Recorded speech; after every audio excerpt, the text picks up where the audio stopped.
yang baik, yaitu adalah ketika dia mempercepat iftarnya, berbuka puasanya ketika azan maghrib sudah berkumandang. Apabila sudah masuk waktu berbuka, maka percepat. Disunahkan kita untuk mempercepat. Jadi ketika itu manusia dikategorikan orang yang baik kalau dia mempercepat buka puasanya. Artinya mempercepat buka puasa ini bukan jam 5, jam 4 buka puasa, bukan. Tapi ketika azan maghrib sudah berkumandang, maka segarlah ia untuk berbuka puasa. Karena orang-orang yang mempercepat buka puasa ketika azan maghrib sudah tiba, itu dikategorikan orang yang baik. Bapak dan Ibu dirahmati Allah Subhanahu wa taala, jangan sampai nanti menunda-nunda untuk berbuka puasa. Oh, ntar saja saya bukanya jam 7, perut saya masih mampu menahan, ya. Perut saya masih mampu menahan haus dan lapar. Nah, ini dikategorikan justru haram. Kenapa dikatakan haram? Disebutkan wisol. Wisol itu mempercepat, ya. Wisol itu melambatkan buka puasa. Jadi wisol ini termasuk hal yang diharamkan oleh Nabi Muhammad SAW karena dia mengundur-undur berbuka puasa. Jadi kalau kita hari ini, yaitu cepatlah berbuka puasa apabila sudah waktunya tiba. Ya. Yang kedua, makanan apa yang harus dikonsumsi ketika berbuka puasa? Kita baca lagi hadisnya. Ya, mari sama kita simak dengan iman. Wa an Salman bin Amir Abdibi as-sahabi radhiyallahu anhu anin Nabi sallallahu alaihi wasallam qala idza aftara ahadukum falyuftir ala tamrin fa illam yajid falyuftir ala ma'in fa innahu tahur. Nah, ini makanan yang dikonsumsi ketika berbuka puasa. Apa? Kata Nabi sallallahu alaihi wasallam idza aftara ahadukum, kalau di antara kalian berbuka puasa, iftar bahasa Arabnya, falyuftir ala tamrin, maka bukalah puasamu itu dengan kurma. Nah, ini Bapak Ibu, kalau dapat di nasi kotaknya atau di takjilnya, ini dengan kurma, ala tamrin. Nanti di riwayat lain ada dengan kurma rutop. Jadi yang penting intinya adalah ala tamrin, dengan kurma. Kalau kita di rumah tidak punya kurma, lalu apa disyaratkannya? Fa in lam tajid. Fa in lam yajid. Kalau engkau nggak menemukan kurma, fal yuftir ala ma'in. Maka berbukalah dengan air putih. Jadi kalau di rumah kita nggak ada kurma, maka berbuka puasa dengan air putih. Kenapa dengan air putih? Karena air putih itu kata Rasulullah SAW, fa innahu tahur. Sesungguhnya air putih ini suci atau membersihkan. Bapak dan Ibu dirahmati Allah Subhanahu wa taala. Jadi yang kedua, konsumsi apa untuk berbuka puasa nanti bisa dilihat secara medisnya, secara ilmu kesehatan dari kedokteran. Itu luar biasa. Kalau sekarang gampang gini deh, buka di Google, ketik ya, manfaat kurma saat berbuka puasa. Jadi apa yang disampaikan oleh Rasulullah SAW itu bukan sembarangan, pasti memiliki manfaat dan keberkahan. Karena diucapkannya dari orang yang paling mulia, yaitu baginda Nabi Muhammad SAW. Idza aftara ahadukum falyuftir ala tamrin. Kalau kamu berbuka, maka buka puasalah dengan kurma. Ya. Berapa jumlah bilangan kurmanya? Jumlah bilangannya ganjil. 1, 3, paling banyak 3. Jangan kebanyakan, karena waktu maghrib kita mengejar waktu maghrib. Ya. Jadi makanlah dengan kurma. Kalau kurma kita nggak ada, beli, ya, setahun sekali makan kurma, Masya Allah. Saya itu kalau di keluarga saya, di rumah saya itu pasti setiap mau menjelang puasa, kita sudah stok kurma, kurang lebih untuk sampai Lebaran. Jadi benar-benar kita buka dengan kurma, lalu kurma itu menjadi cemilan di keluarga kita. Itu bukan karena kita ikut fashion Ramadan, bukan, karena itu sunnah baginda Nabi. Beli kurma, ya. Beli kurma yang satu kotak yang ada tangkai-tangkainya, itu dagingnya luar biasa. Jadi Bapak dan Ibu dirahmati Allah Subhanahu wa taala, maka berbukalah dengan kurma. Bukan dengan gorengan, mie, kue tiaw, lontong, kerupuk, disiram sambal. Boleh buka puasa dengan itu. Cuma tidak mendapatkan keberkahan. Cuma tidak mendapatkan pahala sunnah. Sunnahnya dulu diamalkan. Baru ya kita boleh mengkonsumsi yang lain. Jadi Bapak dan Ibu dirahmati Allah Subhanahu wa taala, dan minumannya juga bukan es buah, kolak yang mengandung gula-gula sangat tinggi gitu. Tapi minumlah dulu air putih. Ya. Minumlah dulu air putih. Ada sebagian orang tuh buka puasa langsung ngerokok. Itu bener-bener loh ya Allah, perokok berat kayaknya itu. Minum dulu air putih.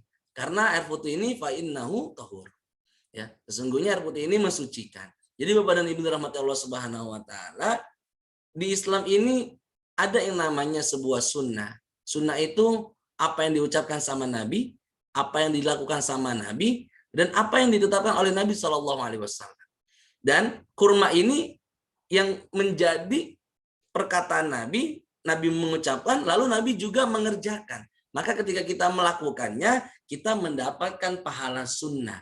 Nah, orang-orang yang mengamalkan sunnah adalah orang-orang yang nanti dekat dengan Rasulullah Shallallahu alaihi wasallam. Karena di dalam sunnah ada sebuah kejayaan. Di dalam sunnah ada sebuah kejayaan. Jadi Bapak dan Ibu dirahmati Allah Subhanahu wa taala, konsumsinya adalah kurma, yang kedua adalah air putih. Lalu yang ketiga, cara buka puasa yang sunnah adalah tidak berlebihan. Ya. Kul washrab, makanlah, minumlah, walbas, dan berpakaianlah, ya, fi ghairi syarafin, tapi jangan berlebihan. Ya, karena Allah nggak suka sama orang-orang yang melampaui batas atau orang-orang yang berlebihan. Ya, masih banyak di kalangan kita ini kalau buka puasa berlebihan. Ya, kalau sudah jam 5 sore, ya, ini pemandangan di rumah saya seperti itu. Kalau sudah jam 5 sore, bapaknya keluarkan motor JJS, jalan-jalan sore. Bapaknya bawa motor, istrinya di belakang, anaknya di depan begini nih. Anaknya di depan bawa motor, ya. Itu apa? Ngabuburit. Ngabuburitnya belanja yang berlebihan. Segala apa aja diborong. Mie, kue tiaw, risoles, donat, es buah, es campur, kerupuk, gorengan, sambal, lontong. Semuanya kita beli, lalu kita jajarkan ketika mau menjelang maghrib itu di ruang tamu kita. Padahal ketika kita minum air putih saja, berapa teguk, itu perasaan itu dalam tenggorokan kita, perut kita tuh kayak kenyang. Lalu kenapa kita mengejar yang berlebihan? Padahal beberapa tegukan saja kita sudah apa? Kenyang. Itulah gambaran dunia. Hanya sedikit. Ya. Nahannya lama, ya, tapi kenyangnya cepat. Itulah gambaran dunia. Jadi Bapak dan Ibu dirahmati Allah Subhanahu wa taala, tidak perlu berlebihan. Karena ketika yang berlebihan, nanti perutnya kenyang. Kalau perutnya kenyang, bawaannya ngantuk, bawaannya malas, akhirnya nggak taraweh. Akhirnya kalau taraweh juga, berdirinya susah, rukunya susah, sujudnya susah. Sendawa mulu, mulu. Kenapa? Karena kekenyangan. Tapi jangan berlebihan.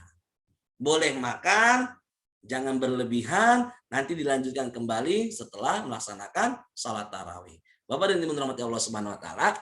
Jadi saya ringkas, perlu dipahami. Yang pertama, kalau sudah waktu maghrib masuk atau waktu berbuka sudah tiba, maka bersegeralah untuk melaksanakan buka puasa.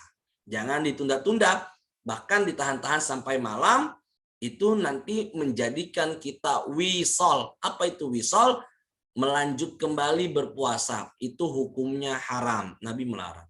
Yang kedua, Bapak yang Ibu dirahmati Allah Subhanahu wa taala, berbuka puasalah dengan kurma, ya, bilangannya ganjil, atau apabila tidak ada kurma, silakan berbukalah dengan air putih. Karena air putih ini mensucikan. Bapak Ibu dirahmati Allah Subhanahu wa taala, yang terakhir kesimpulannya jangan berlebihan dalam berbuka puasa.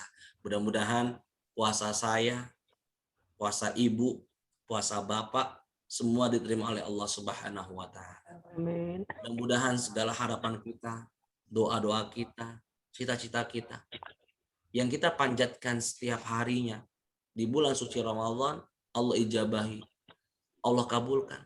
Mudah-mudahan urusan kita dimudahkan oleh Allah Subhanahu wa taala. Amin ya rabbal alamin. Kita tutup dengan doa, Rabbana 'alaika tawakkalna wa ilaika anabna wa ilaikal masir. Rabbana anzilna munzalan mubaraka wa anta khairul munzilin. Allahumma la tahrimna khaira ma indaka li syarri ma indana. Rabbi ja'alna muqimas shalah wa min dzurriyyatina rabbana wa taqabbal du'a. Rabbana atina min ladunka rahmah wa hayyi lana min amrina rasyada. Rabbana atina fid dunya hasanah wa fil akhirati hasanah wa qina adzabannar. Wa sallallahu ala sayyidina Muhammadin wa ala alihi wa sahbihi wasallam. Walhamdulillahi rabbil alamin. Saya ucapkan terima kasih. Kurang lebih ada 13 peserta yang ikut kajian kultum menjelang berbuka puasa. Atas segala perhatiannya, mudah-mudahan semuanya sehat walafiat, bermanfaat untuk kita semua. Selamat berbuka puasa. Ingat poin-poin yang saya sudah sampaikan. Jangan lupa doakan saya dan saya doakan ibu dan bapak. Mudah-mudahan kita bisa bertemu, berjumpa kembali di lain waktu. Besok hari Minggu kita libur sejenak. Nanti akan dilanjutkan kembali pada hari Senin. Terima kasih. Jangan lupa sholat maghrib. Wabillahi taufiq wal hidayah. Assalamualaikum warahmatullahi wabarakatuh. Waalaikumsalam warahmatullahi wabarakatuh. Waalaikumsalam warahmatullahi wabarakatuh. Terima kasih.